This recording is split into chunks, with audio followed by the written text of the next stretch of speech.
வணக்கம். 212வது இந்த அஞ்ஞான கிறுக்கன் பகுதியில் இந்த இப்பொழுதைய இந்த மாணவர்களை இந்த ஸ்கூல் போகிற பசங்க மாணவர்கள் பொதுவாகவே இந்த பசங்களை எடுத்துக்கிட்டால் அவங்கள ஒரு தண்டிக்கக்கூடாது, ஒரு கண்டிக்கக்கூடாது அப்படின்ற ஒரு நடைமுறை ஏன்னா இப்போ அரசாங்கம் என்ன சொல்லுதுன்னா, யாரையும் கண்டிக்காதீங்க, தண்டிக்காதீங்க, மன உளைச்சலை கொடுக்காதீங்க அப்படின்ற மாதிரிலாம் ஒரு நிலைமை. இப்போ ஒரு கண்டிக்காமல், ஒரு தண்டிக்காமல், இல்லை ஒரு சுடுசொல் சொல்லாமல் எப்படி ஒரு மாணவர்களை ஒரு நல்வழிப்படுத்துறது அப்படின்றது இப்போ பெரும்பாலானுடைய ஒரு இது. சில அப்பா அம்மாக்களை என்ன பண்ணுறாங்கன்னா, எப்படி என் பையனை நீ திட்டலாம், எப்படி என் பையனை அடிக்கலாம் அப்படின்ற மாதிரி அப்பா அம்மாவே ஒரு கேள்வி கேட்கக்கூடிய ஒரு நிலைமை. இப்போ ஒரு தங்கத்தை எடுத்துக்கிட்டால் கூட அந்த தங்கத்தை நகை செய்யணும் அப்படின்னா கண்டிப்பாக நகையை உருக்கணும், உருக்கி அதை அடிக்கணும், அதை பதப்படுத்தணும். அப்புறம்தான் அதை ஒரு ஆபரணமாக நம்ம செய்ய முடியும்.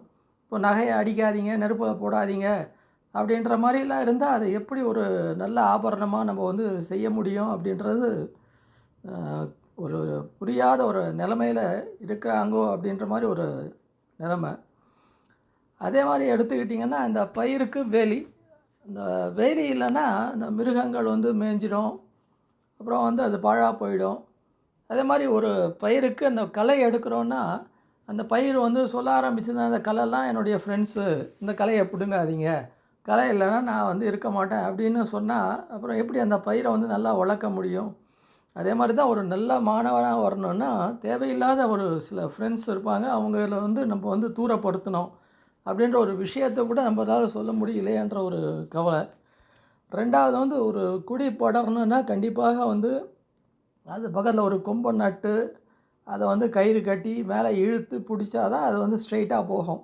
இல்லைன்னா பலதரப்பட்ட இதில் போய் அந்த கொடி அழிஞ்சிடும். அதே மாதிரி தான் இப்போ நம்ம இந்த சுடுசொல் சொல்லனா கண்டிப்பாக சொசைட்டி சும்மா இருக்காது. அப்பா அம்மா இல்லை ஆசிரியர்கள் ரொம்ப பதமாக சொல்லுவாங்க, இல்லை அவன் திருந்தனான்ற ஒரு நோக்கத்தை சொல்லுவாங்க. ஆனால் அந்த சொசைட்டி அப்படி கண்ணை மூடிக்கிட்டு இருக்காது. கண்டிப்பாக சொசைட்டி ஒரு சுடு வார்த்தையை சொல்லும், குற்றம் சுமத்தும்.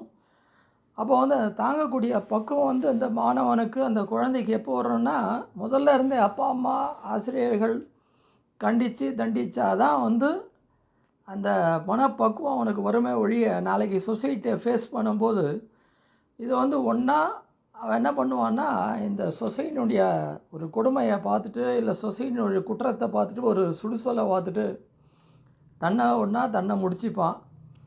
இல்லைன்னா சொசைட்டியை பழி வாங்க போகிறேன் அப்படின்ற ஒரு அராஜகத்தில், ஒரு கொடுமையில் இறங்கிடுவான். ஆக மொத்தம் அழிவு அவனுக்கு தான். அப்போது அவன் என்ன நினைக்கணும்னா, நம்மளுக்கு வரக்கூடிய அந்த திட்டுக்கள், வசவுகள் எல்லாத்தையுமே நம்மளுக்கு ஒரு பாசிட்டிவ் தான். அப்படி நினைக்கக்கூடிய ஒரு பக்குவத்தை நம்ம அவனுக்கு கொடுக்கணும். அவனும் அதை எடுத்துக்கணும். ஏன்னா அந்த ஒரு எண்ணம் வந்தாலே கண்டிப்பாக அவன் ஒரு வெற்றி படியில் ஏற ஆரம்பிச்சிடுவான், ஒரு வெற்றியை அடைவான். அவன் சிந்திக்கணும். நம்ம அவனை சிந்திக்க சொல்லணும். ஏன் ஒருத்தங்க நம்மளை திட்டுறாங்க, ஏன் நம்மளை தண்டிக்கிறாங்க, ஏன் கண்டிக்கிறாங்க, அவங்களாம் நம்மளுக்கு பகைவர்களா அப்படின்ற மாதிரி அவன் சிந்தித்து பார்த்தாலே தெரியும்.